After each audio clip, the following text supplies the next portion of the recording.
Okay. Well, again, thank you all for coming. As I understand that Diane indicated to me that there was a presentation that the Senior Center sponsored. I'm not sure when it was, but it was all about the history of Clark Equipment Company.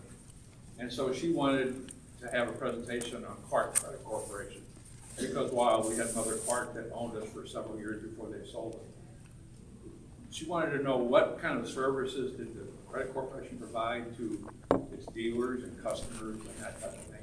And so, again, she told you about Sharon Travis contacting me and that kind of thing. So, just a brief introduction about, oh, also, before I get started, what was handed out to you is in booklet form. The pages should be numbered, so you'll be able to follow. For those in the back room that aren't able to see the screen very well, it's in black and white, just to save on the printing cost. So you're welcome to keep these. And also at the end, I'm going to give you my email address. If you want me to email you this presentation, I have it in PDF and also PowerPoint. I'll be glad to send that to you if you want it. So as far as myself is concerned, I had 43 wonderful years in banking and finance. I started when I was 12. So, no, actually, I started the day that I graduated from high school. I grew up in St. Louis, Missouri. Started out as a loose change teller at a bank in St. Louis. Worked there for 14 years. Was looking to make a change in St. Louis. I had worked my way through the different departments, and I was looking for a branch manager's position in St. Louis. While Sean and I were married in 1980, we came up here in 83 and on vacation, and I interviewed for a position at Intercity Bank here in Buchanan. And lo and behold, after 3 trips up here and getting 3 interviews with different people at the bank, I was hired as branch manager. So I worked there from 83 to 89 here in Buchanan. And then Sharon Travis and Bob Travis, they were good customers of the bank. They asked, or she asked me if I was looking to make a change in my career. That in 89, if you remember, that was about 2 years after Chase had bought Clark Credit, and there were quite a few people that had left the credit corporation to go over to South Bend and start up a rival. Anyway, I got hired. I worked at Clark Credit from 1989 to 2005. So I had 6 years here in Buchanan. I was hired in as the retail credit manager and the documentation manager by Joe Bray. You guys all remember that name from Chase. And then I had 7 years when we got transferred into Dallas before I left and went to work for a public bank in Texas for my last 10 years. And actually, I have a little bit of a dessert sweet ending that I'll come back to you with at the end of the presentation to kind of, everybody likes dessert. So with that said, let me get started here. So Clark Credit,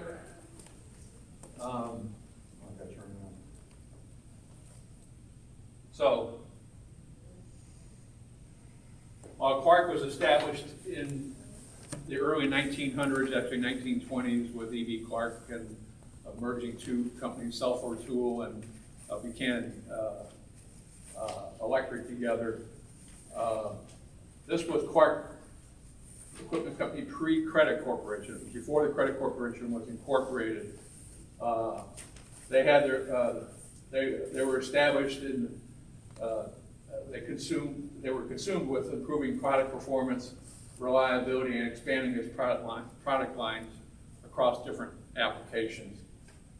They had to deal with the World War IIs and the Korean War, World War I and World War II.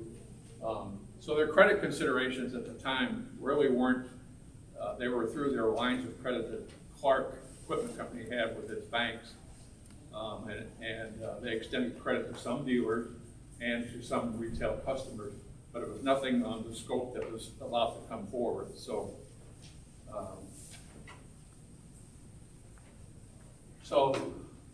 the initial offices were shared with Mother Clark at 324 Dewey Avenue. Now, those of you that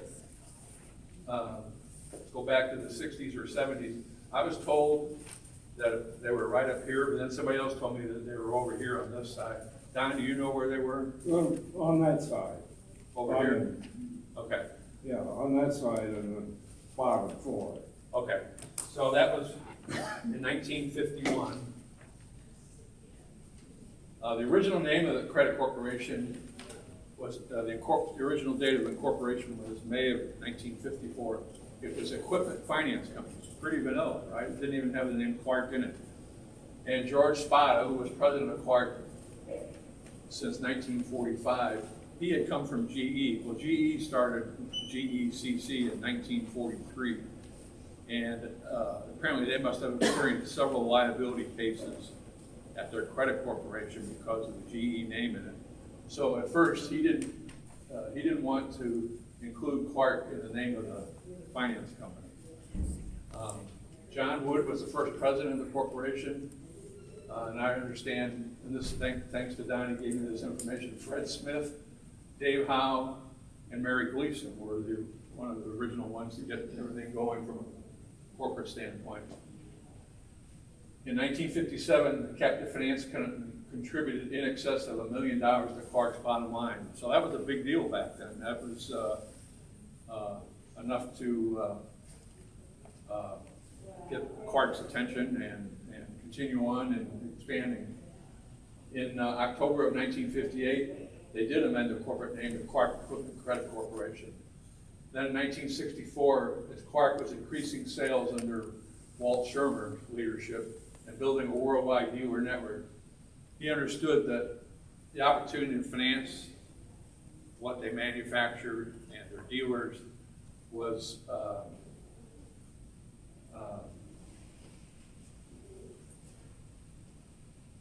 he understood that he had an opportunity to do that, to create another revenue stream by financing what they manufactured.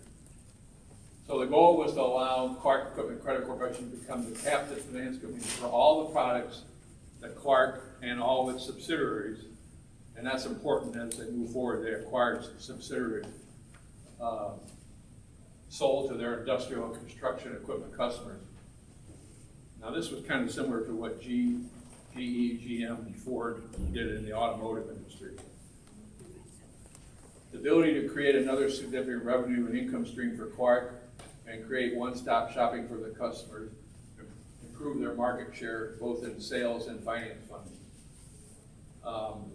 In 1964, and I'm a little unclear about the timing on this, about the opening of the regional offices. I assume that was because they were bursting at the seams. They had not moved yet to downtown. So I assume that they needed to be out in their regions with the dealers. Yeah. And they needed to, at each regional office, they created basically a mini Clark Credit. They had obviously a branch manager, they had a chief credit officer, they had a documentation person, they had sales staff calling on the dealers for financing. And so they had set those up, and I don't know what exact order it was in, but they were in Atlanta, Hartford, they were here in Niles. But that wasn't 64. It wasn't even working then. Probably 84. Maybe 84 sounds better. 64. Yeah. That's real good. The regional branches were Yeah. in 84? Yeah. Yeah. Yeah. It sure wasn't 64. Okay. 84. Because they were all used to it in 82. Okay. Later that decade, they did add international credit offices in Mississauga, in Calgary, and in Paris, Amsterdam, and Mulheim, Germany. All right, now I've got, Sandy was very helpful with me on this. As I understand it, so I'm obviously off on these dates then. Yeah. But there were several locations. I was told that this office here on 20 North 2nd Street was where part of Clark Credit, or I mean the regional, I guess that was the Great Lakes branch, as I understand it. Yes. Then, this is the old bank building. Now, I don't know what sequence they went through, or if they had both of those at the same time. That would be first, that would be first. Okay. First one there. And then this building here at Fifth and Sycamore, this became the Sears, or was it the Sears Consumer Center? Sears was there first. Okay, Niles, Sears, so like that. was it? Yeah. Okay. We were never in that building. We weren't in that building. Nobody was? Conrad was. Yeah. Okay, were there any other buildings over there that Great Lakes was in? No, okay. So, They started out, Great Lakes Regional Office started out in the bank building. okay, Bernie Nepker was in charge of when they were okay, in the Sears building. all right. Then you have Decatur, Georgia, which is a suburb of Atlanta. Their southeast branch was over in this corner here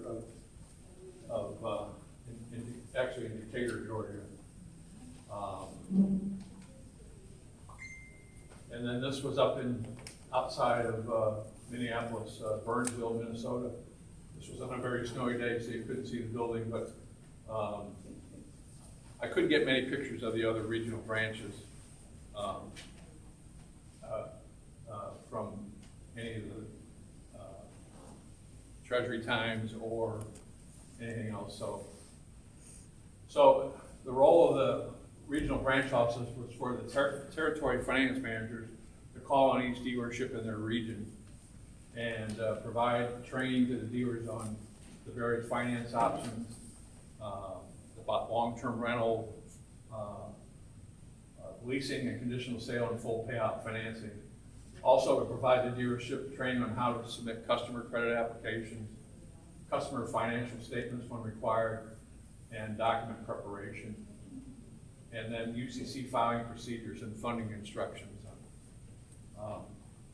They also were there to work closely with the Clark and Bobcat salespeople to obtain leads on targeted customers to create a one-stop shop for to close the deal with the customer so that they didn't have to use up their bank lines of credit, or we provided the financing for them. And then to work closely with the Buchanan headquarters on all credit operations, customer files, and human resource policies. In 1965, as I understand, in 1961, the old hotel that was in Buchanan was demolished, and then did Clark build this building, Don, or did the Credit Corporation build it? Yeah. Okay. Yeah, so there's a Niles architect who designed it, but it's in a kind of brutalism style. Right. Not any great architectural tour de force, but that was built there. Okay. So, so who worked in there? Who here worked in that building? Okay. So did you run all the credit operations out of this building, or did you work closely with the regional branches? Well, I'm trying to think if, I believe Dave Howell was in charge of credit, and he worked out of that building. Okay. But the legal department that I was in worked out of the headquarters. Right, I understand that. And so we would represent them, and we would, if we needful, we'd go down to 120 East Front Street to work with them. Yes. The Judy? part I was in was working with the Securities Exchange Commission and raising money and SEC registered offerings. I understand. And we got up at $50 million offerings. This was a basic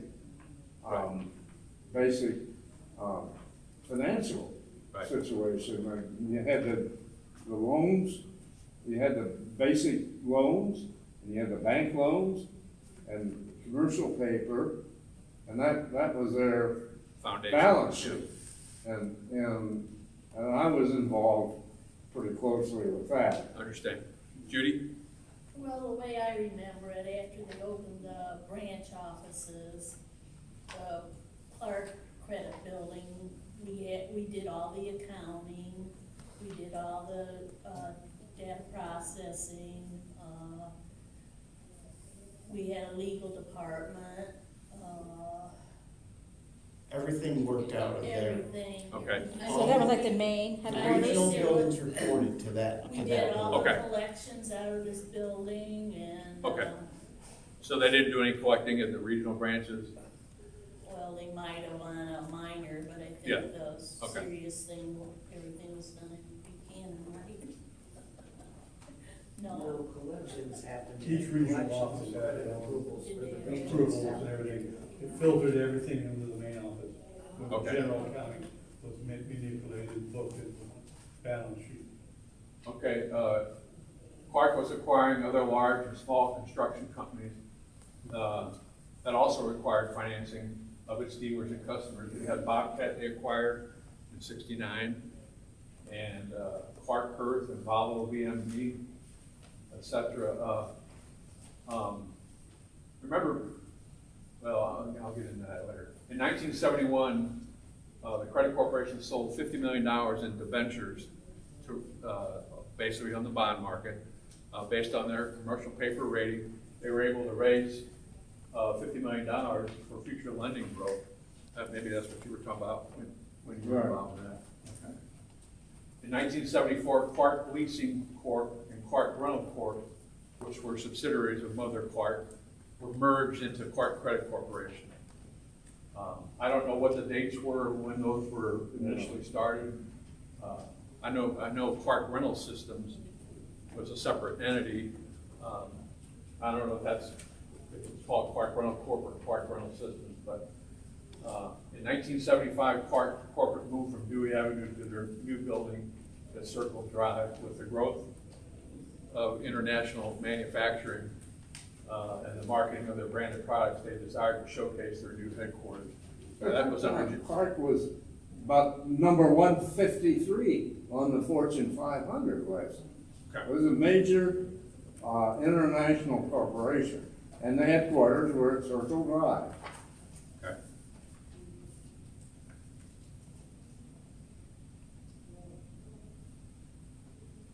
Okay, in 1981, the Diversified Financial Services Group was formed. That was basically, can I go? No, okay. That was Jeff Lyon, Kim Linville, Joe Herbert, and John Blair and their team.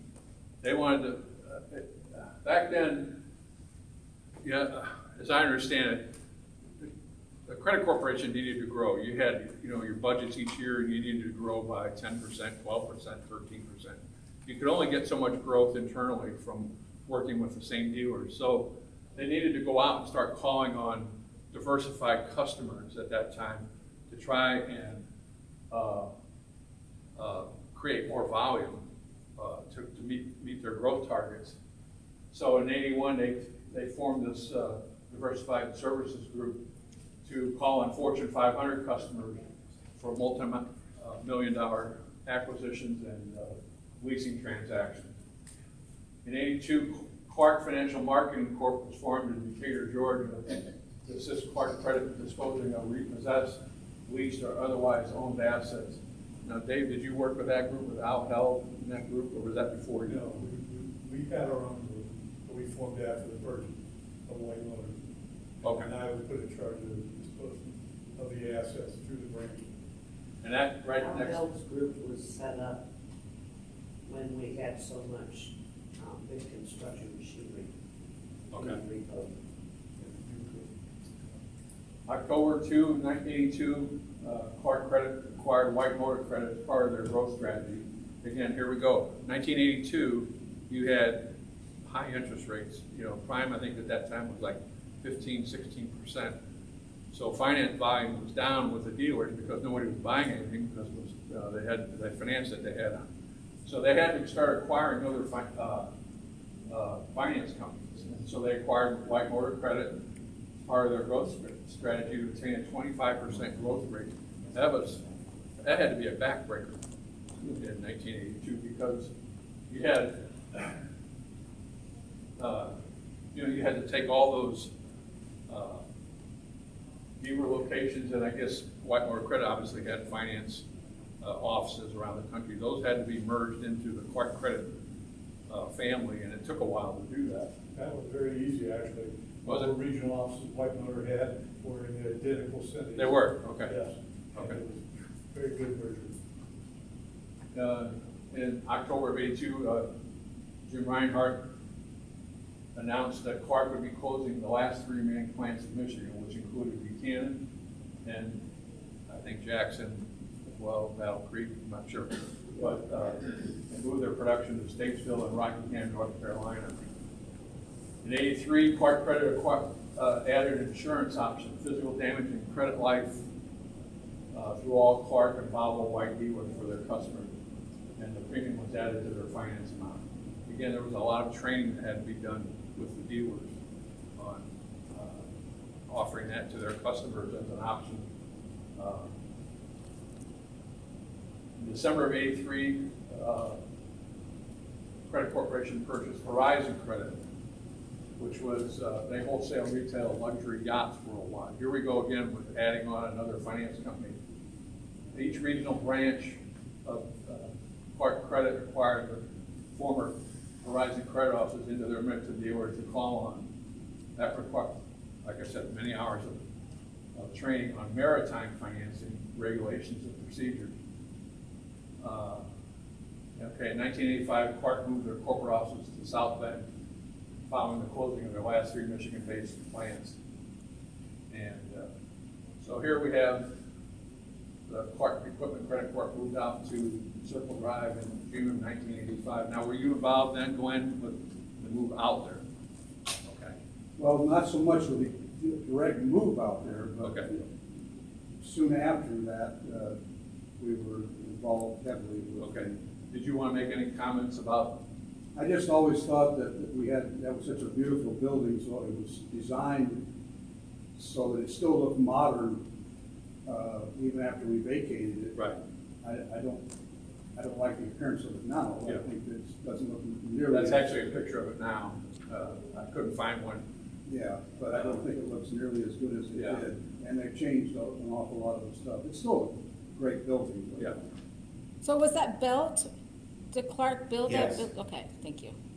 Yeah, we had a Except for lot the of. skunks.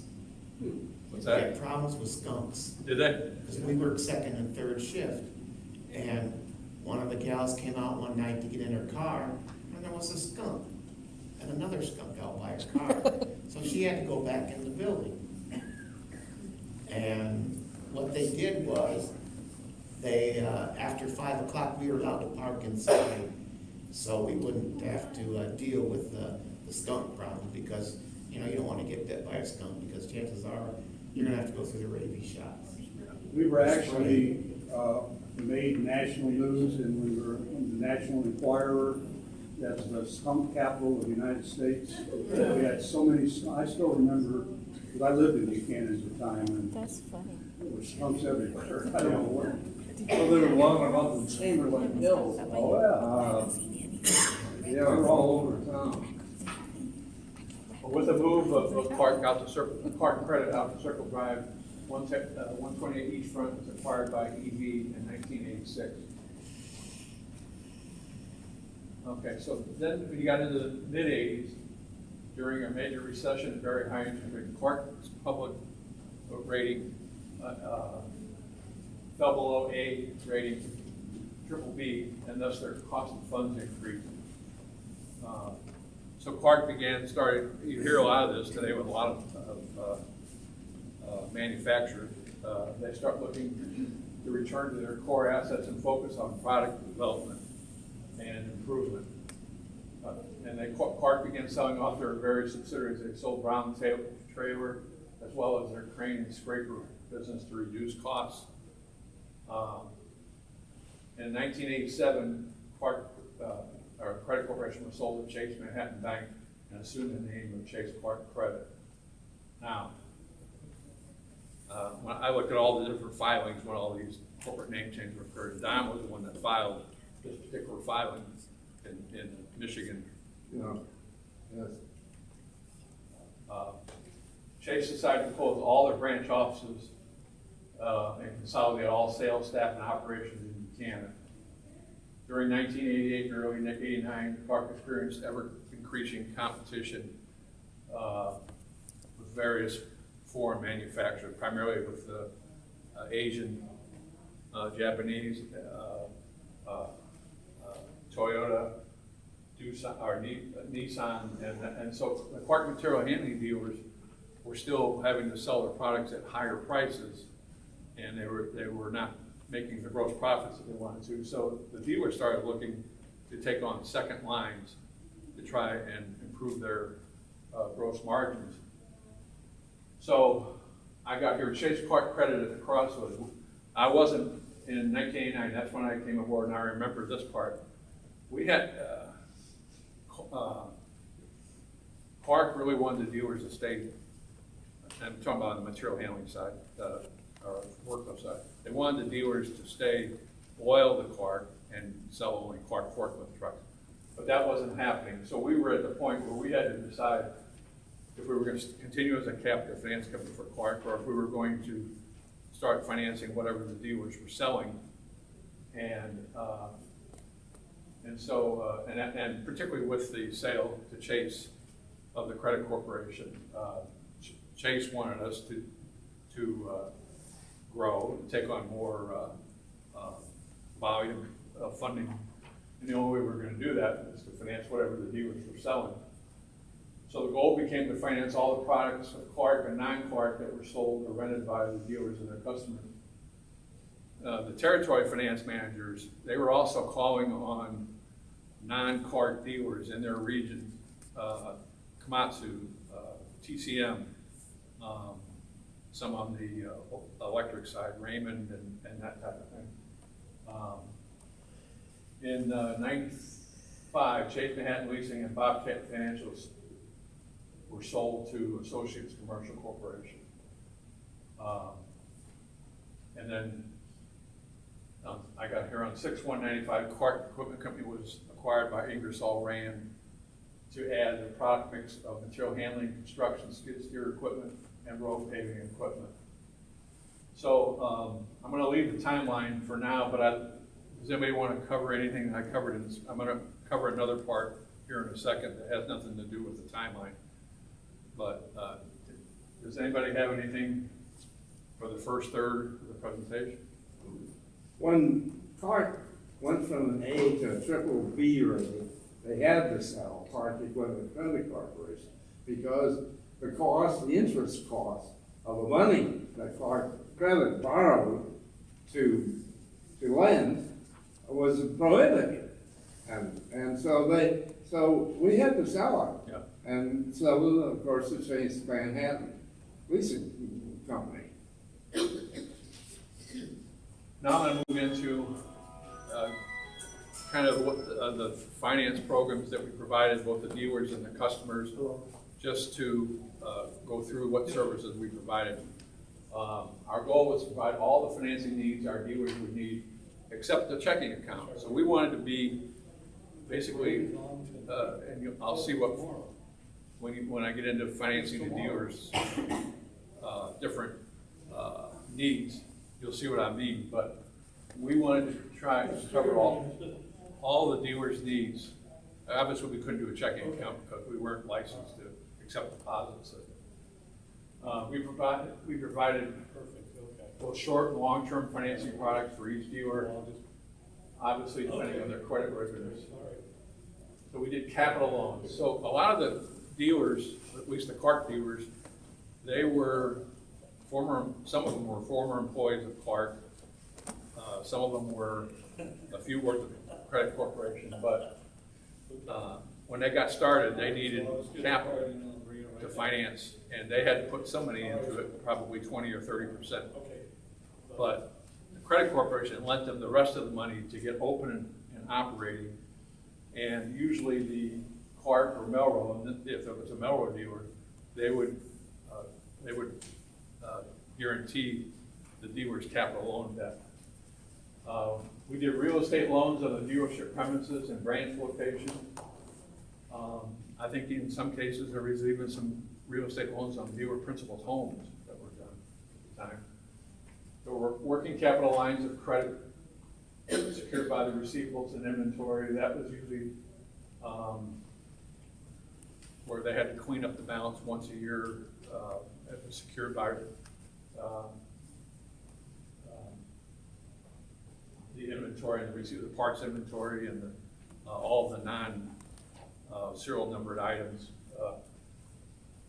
We did their wholesale floor plan financing and short-term rental fleet financing, long-term rental fleet financing, rolling stock for the service vans and the sales staff's cars, the dealership sales staff.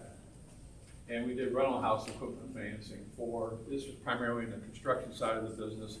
You had a lot of large rental houses that would rent out the construction equipment on a daily, weekly, monthly rate. We would provide that financing to them as if they were their own dealership. So what type of end user financing did we provide? We did 24 to 70, I guess before I get into this, this really gets into the documentation. Well, no, I'll come back to that. We did 24 to 72 month full payout conditional sales contract for new and used purchases of equipment. We did 24 to 72 month leasing of equipment with various options to buy, or they had the option to return at lease expiration. And that was a dollar option lease or a fixed price purchase option, which, as many of you know, being in documentation, we didn't tell the customer if it was a lease. That was up to their own accountants. But we had some court situations where the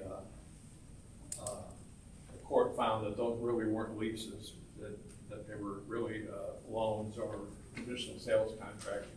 And then we did have the fair market value lease where we actually took a residual position and took possession of it at the end or gave them a buyout at the end at fair market value. We did financing for agricultural equipment with seasonal payments or skip periods to match the farmer's revenue, projected income at harvest or turnout of livestock. One thing we did with very strong credit customers, we did sale and lease back of equipment where they would literally sell the equipment to us. We would turn around and lease it back to them for a period of time. And then track leases on commercial vehicles, that's track is for terminal rate adjustment clause, which is an IRS definition of a operating lease.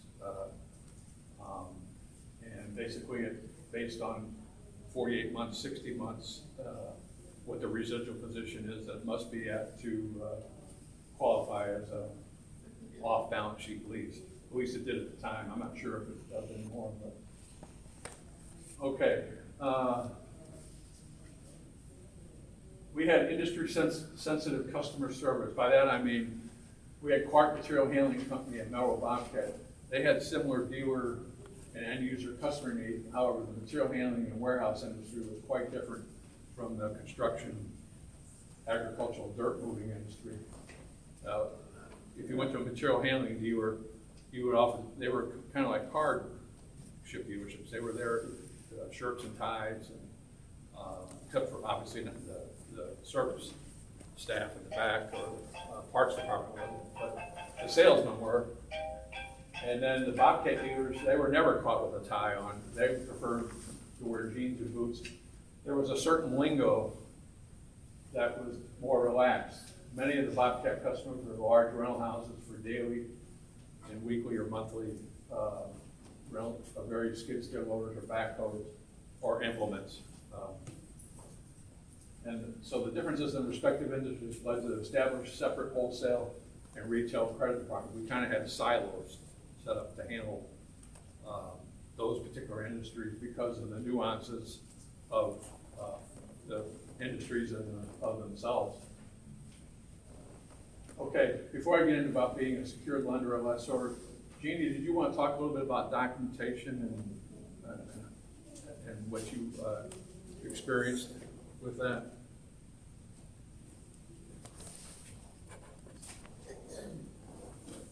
Yes, I was at Clark Credit. I started and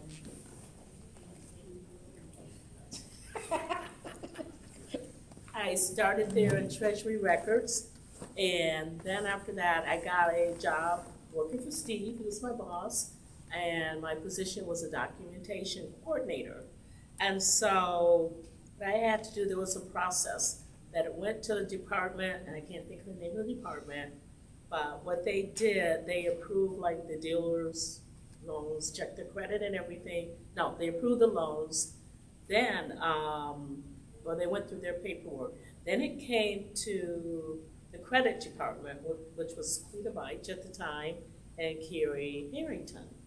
Then, once they approved the credit, then it came to the documentation coordinator, and I was in that department. And so what we had to do was we had to audit and edit the retail contract, review it to make sure that they had all the necessary paperwork that they were supposed to have. And then we had to do the UCC filing, which is a Uniform Commercial Code filing. And that was required, as part of the loan. And we had to monitor, if there were any price increases from the time that it went from the first department to our department, the third department. And if so, then that loan had to be adjusted to reflect that. And that was a big part of, like I said, we audited, edited, and reviewed. And we had to identify, like I said, if there was any financial discrepancies on the loan. And then, of course, once we got all the paperwork together, and then, the loan was accepted, and they were a customer of ours. Thank you. And in that process, of course, these dealers were dealing with other finance companies as well. It got down to, you had to approve a deal within 4 hours. I know Melrose had to do it within 4 hours. And you had to try and fund a deal within 24 hours after you got the contract.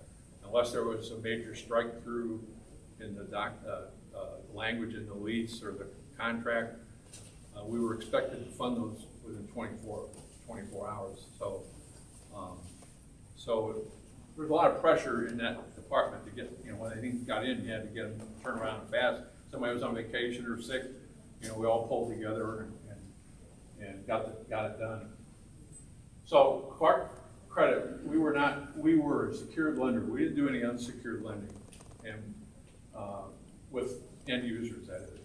And the dealer customer, it was usually documented on a conditional sales contract, which is considered it's not a promissory note in a loan, but in a commercial transaction, it was the same thing as a loan. And it was contracts where they identified the manufacturer of the equipment, the model, serial number of each piece of equipment. Now, we had several customers that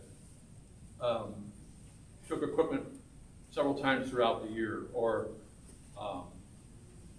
over several years. And in that case, we would set up what was called a master lease agreement with them, and we would finance on individual schedules as they took delivery of the equipment. That one was a little more difficult because we often had customers that turned their master agreements over to the legal department. The legal department would go through and strike through a lot of stuff and put initials on it. And so that was when we would get our legal department involved and the fun began. So we went back and forth. All financings on equipment required a UCC form unless it was a titled vehicle, like a trailer or a vehicle.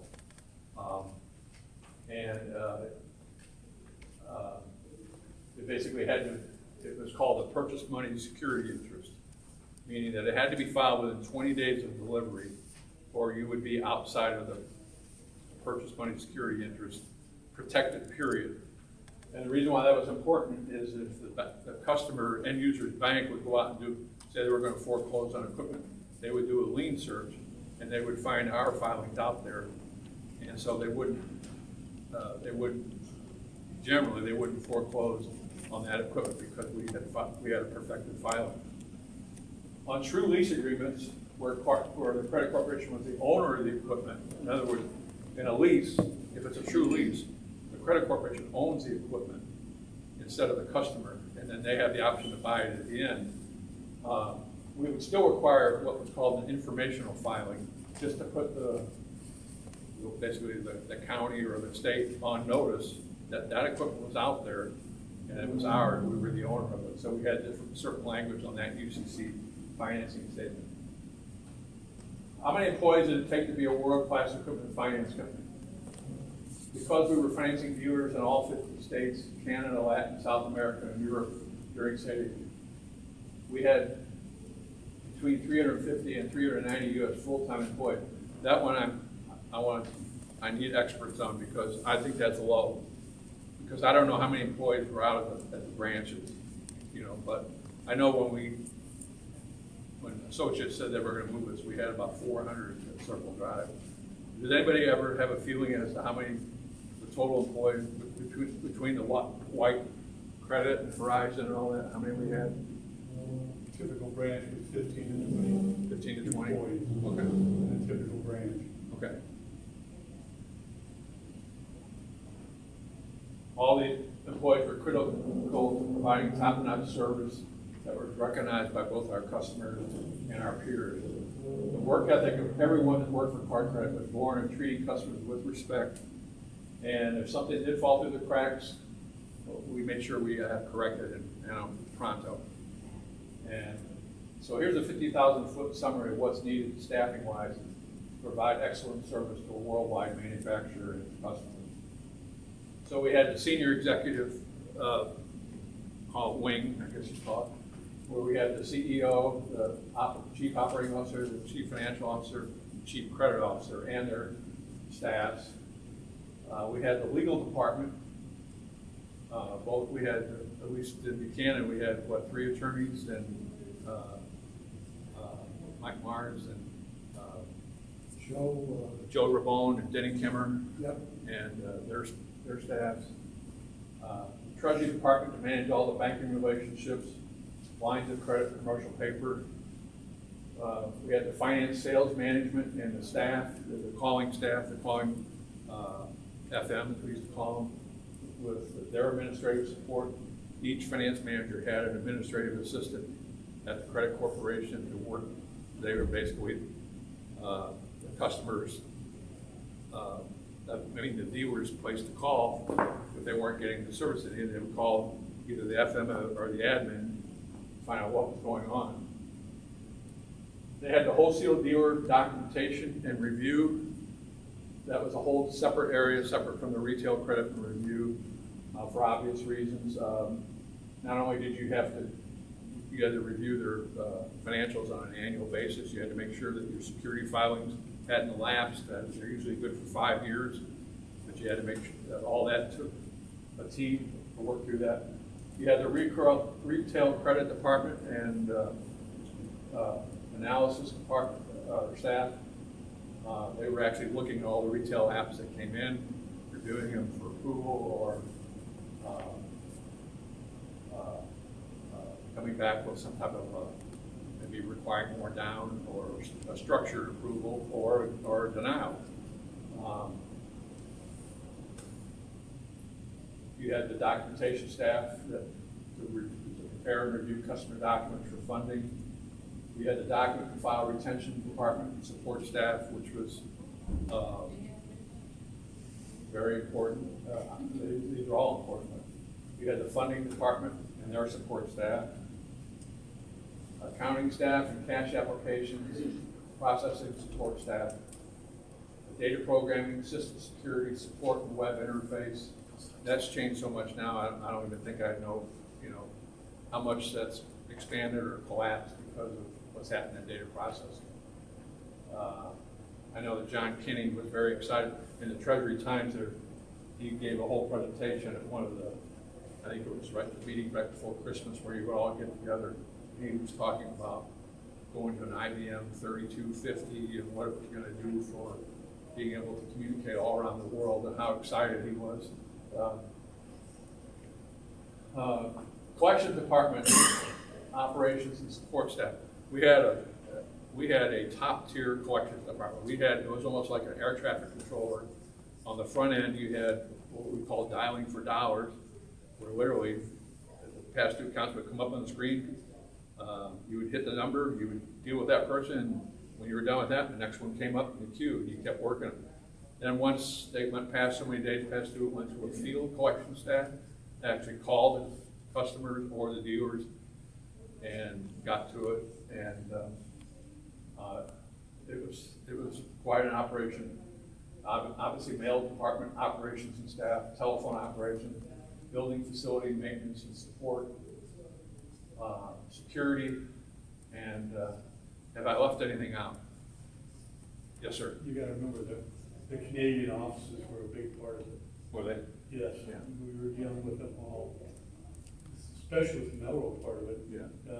In British Columbia, they were very big up there, and in Ontario and the other offices up there. Thank you. Okay, now we're gonna go back to the timeline. So I said that Associates acquired us in May 1st of '93. They also had other finance arms. These are commercial, not consumer. They did have a big credit card operation, but they were in Chicago, Cleveland, Dallas, and South Bend. So Associates made the decision to move its entire commercial finance operations to the Dallas-Fort Worth Metroplex, primarily to consolidate operations and reduce costs and escape state income tax, I believe. But in January '95, and I think this is when they waited right till after Christmas, if I remember right. In January '95, Associates announced that it would be moving operations from Circle Drive to Irving, Texas. Okay, so I think they gave us like 6 weeks to decide if we were gonna make that move or not.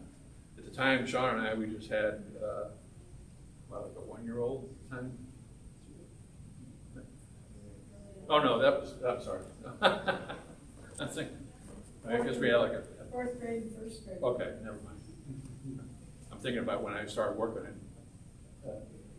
Anyway, we talked about it, and I said, you know, we gotta go. We can always come back if it doesn't work out.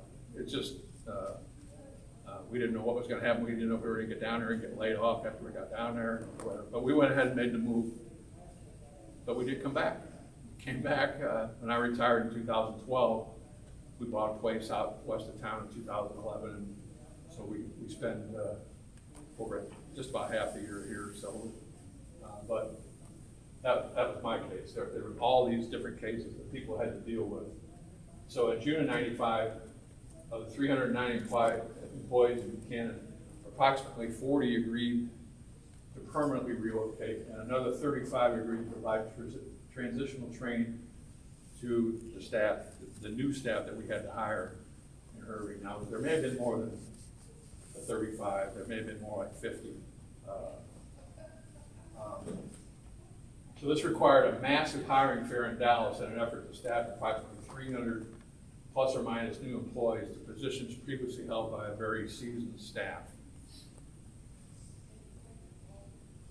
So, June of '95, I guess it was July of '95, we ended up moving into this building, 8001 Ridgepoint Drive, and again, I'll turn it over to Glenn, because you were involved in that move.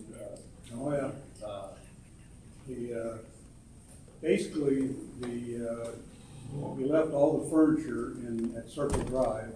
We did an inventory of all the panels and work surfaces and so forth. Well, Just so the people who are watching this at home, we can make sure we get your voice. Can I just turn it? Yeah, you can do that too. Okay.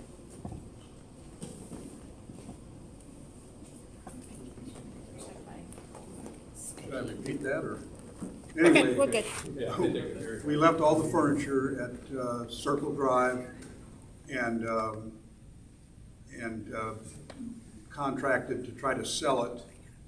We had a buyer that came in, and unfortunately, they nigged on the deal, and we had to end up getting less than what we should have for the market. But I had another operation in the old manufacturing building with tools and machines and stuff that we used to service Circle Drive and all the other existing Clark buildings in the area. And we had an auction there, and I know Dick Goldman was very pleased that we got close to $500,000 for all that stuff. So that was quite a pleasant surprise to most of the executives. But it was a very stressful time. I remember being there when we made the very last of the stuff that we did decide to take into the moving vans, and I locked the door for the last time and went to the airport, flew back to Dallas. But the 8001 Ridgepoint Drive was a nice building. We had two floors, and we had contracted for a furniture. When I say furniture, I'm talking about these walls. Partition. Yeah, partitions, and there was very few private offices, which didn't go over real well, especially when we remodeled and had to remove a bunch of the private offices. But for the most part, I don't remember hearing anybody complain about making the move. And we had skunk problems there too, and along with rat problems. But it was a nice building. It was in an office park. We had another 8201, which is down the street, and that was another credit type operation, collections type operation. So I don't know if anybody's got any questions, but that's basically it.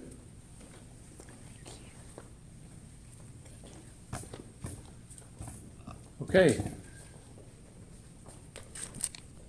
Now, with one final thing, people, it's for whatever reason, people in Texas seem to be terrified of spiders. Yeah, whenever there was a spider that appeared somewhere, I would get a call and have to send somebody up to kill it. I mean, they would just basically run out of the area. I can remember when we got down there, I think we had unhooked everything on a Wednesday to be open it up on, and this includes the 800 numbers and all that, get up on Monday. And I got down there on Friday, and I went in the office on Saturday, and everything was upside down in the building. I mean, literally, out in the hall, it was upside down. And I was thinking, how's he gonna get this put together by Monday?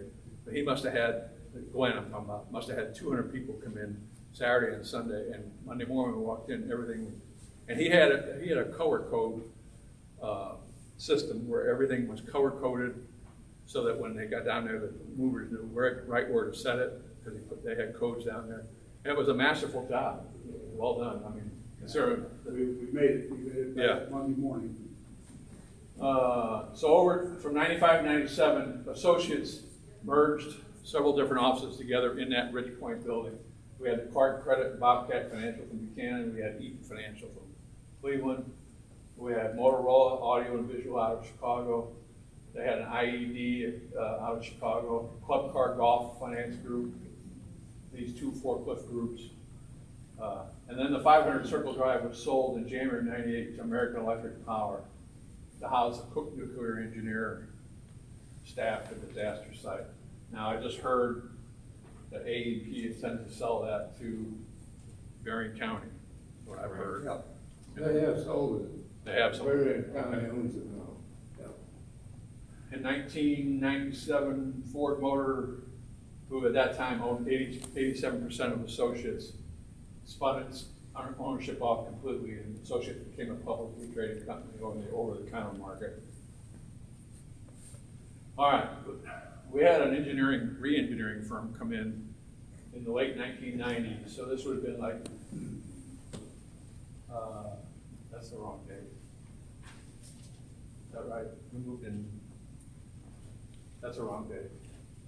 It would have been like in 2000, we moved in 2005, right? No, we moved in 95, I'm sorry. 95. Okay, yeah. Yeah. So in the late 1990s, there was a re-engineering firm that was hired to basically come in and look at both Material Handling Finance Group and the Melrose Group to see how we could save on expenses. And they basically came back with a report that a credit app is a credit app and a document is a document.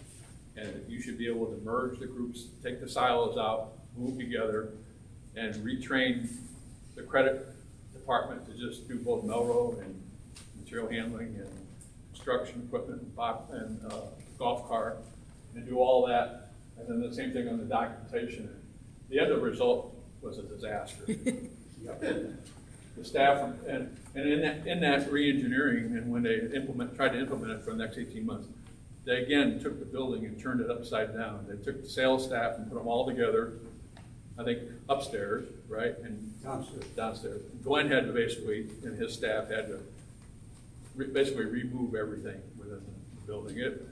Nobody was left in the same position they were Right. when we moved in '95, so 100% turnover.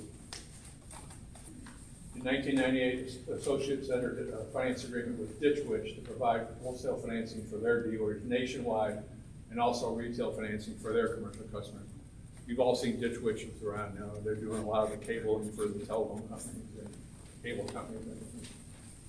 Well, that relationship had to be pulled into the material handling group because they sold, some equipment that they sold was close to what Melrose sold. So Melrose didn't want the Bobcat group to handle that. So the forklift dealers, excuse me, the finance managers and the operations staff took the Ditch Witch relationship on.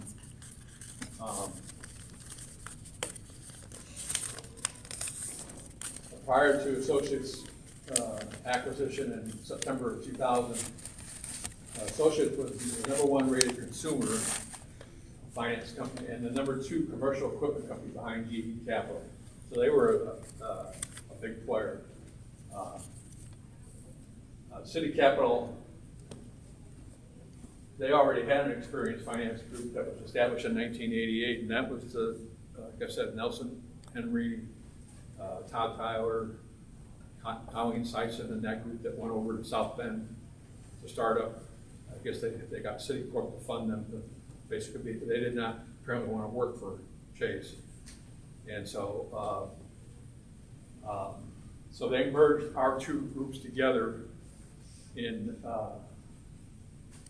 over a 2-year period at 8001 Bridgepoint Drive. I ended up working for Rick Laney, that was my boss. I don't know if you knew him from when he was. Meanwhile, Citigroup made a major investment in the DFW real estate market by building a massive Citigroup finance campus to house the majority of the operations close to DFW Airport. And this is that building. Now, Glenn, you were involved.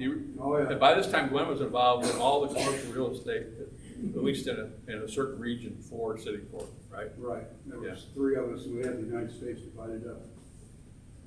Yeah.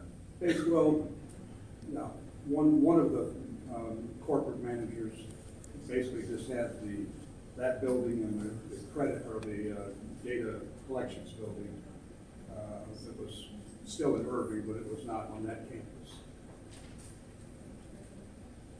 But we were involved in moving into that building from Bridgepoint Drive. My group was. Right. Okay. So City Capital.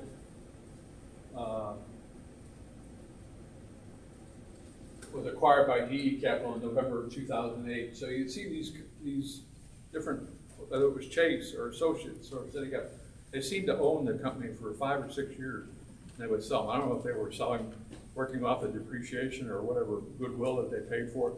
Yeah. But and again, this was during the 2008-2009 mortgage meltdown when the economy was going crazy. And but GE did move the Clark Credit Wholesale and Finance and the Bobcat operation to 300 East John Carpenter Freeway, which is in Las Colinas, Texas.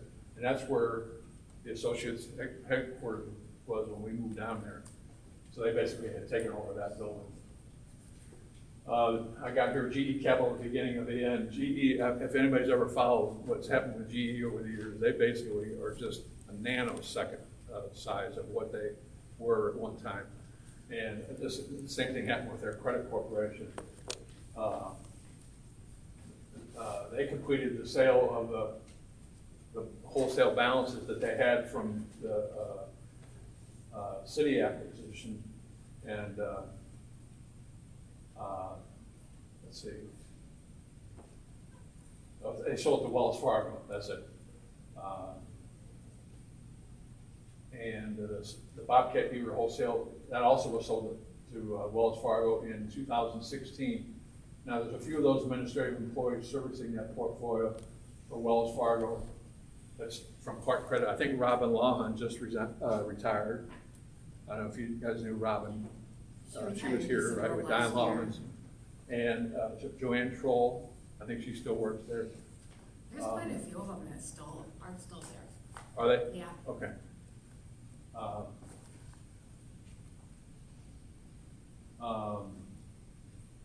The material handling retail finance business is being handled primarily by DLL Financial Services. That's the Logan Landon, which is a Dutch funded finance company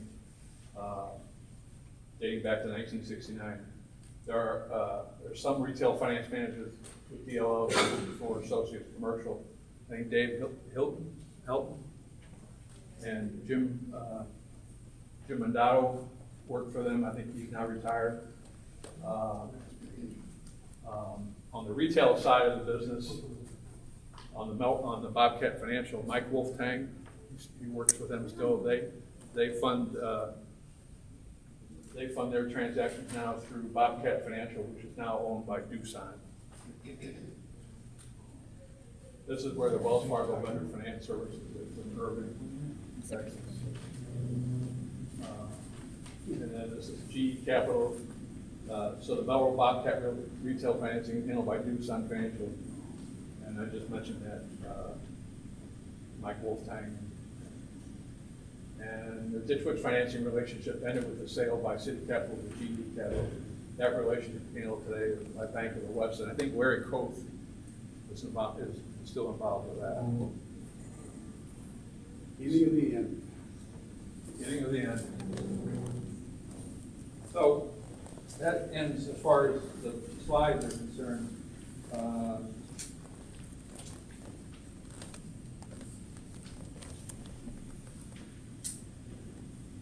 Is there anybody that had anything that they wanted to add? Gracie, did you have anything that you want to talk about your experience? No, it just brings back some pleasant memories of when I worked there. And one of my bosses was Paul Gaines. And the best thing, and I'm elderly now, right? So the thing that will always remember Paul Gaines sat at his desk, across from one, and he said to me, Grace, if your kids ever need a time off from school, don't feel bad in asking me. I'll never forget that as long as I live. And I've forgotten a lot of things. The sweet surprise I had at the end is that the bank I worked for, Plains Capital Bank, I retired in 2012. In 2004, I hired Ann Barn, Ann Clifton, Ann Rowe. You all know her. She was a finance admin for the material handling group. She headed up. We had the bank I worked for. We had an equipment leasing group, which she took that over when I retired. But she ran the operations of the office for me from 2004 till I retired in 2012. She left that position and retired in 2019. Jeff Flenner, I think most of you know Jeff, or maybe you don't, but Jeff Flenner, who's from Buchanan, I hired him in 2009 from GE Capital, and at that time I was in charge of the commercial loan workout group and the equipment leasing group. Well, Ann took that over. Anyway, he took my position as the special asset, executive vice president of special assets, which is basically remarketing of bad deals. And he's still there now. I'm celebrating 10 years of retirement in this December. And Jeff is well thought of at that bank. And so, I guess the point I wanted to say was, when I was looking for people to help me, I looked out for people that I knew had a strong work ethic, and I obviously knew them from working with them. And they've done very well in their careers, and so I just thought that was kind of sweet, so. I think everybody that I have ever talked to that made the move never regretted it. I think we all made out very well financially, and we're able to keep our pensions. And I had like 42 years of service that I was able to keep, and I wouldn't have been able to do that if I hadn't gone to Texas. So if anybody wants that presentation, my email address, if you want to jot it down or make a note on your phone, is txleaf@gmail.com. So, thank you. Thank you. Thank you. And Hey, wait a Barbara, minute. You promised dessert. one moment, please. Didn't you promise at the end you'd give us some kind of not an eating dessert? No, he just did. No, well, that was the Jeff Flenner. Oh, Jeff Hunter, okay. And I would like to, for everybody who's going to be watching the recording on YouTube or on Facebook, I would love for you to say hi, because I'm sure they're wondering who's there. So all I would like for you to do is just raise your hand and say, hi, my name is, and just wish everybody well. I'm Diana, Denbo's Daring Smooter. No comment. Don? Fun, Sandy. Don? I'll let Don start. I'll let you start. Say hi. Say hi to the camera. Say hi to the camera and say your name. Don Ryman. Yay! Hi, Glenn Forshee. All right, let's go back over here. Start with you. Hi, Bob Jackson. Hi, I'm Sandy Jackson. Hi, Caroline Schwartz. John That's Dave Tinlin over there. Palmer. Judy Lawless. Let's come back here to the front side, and Glenn, we'll start with you. Oh, I already said mine. Oh, we'll say it again. Hi, Glenn Forshee. Well, that's okay. Say hi. If you're from Canada, if I know you. Hi, Lee Daniels. Diversified Credit Union. Jeannie Harris. Grace Bachelor. Sean Greenleaf. Hi, Karen Shepherd Hardy. Hi, Catherine Clements. All right, thank you so much. And for the folks watching in the future, we appreciate it. And if you have any questions, please reach out to me. I'm Diana Smuda here at the Buchanan Area Senior Center. Thank you so much, everyone, for being here.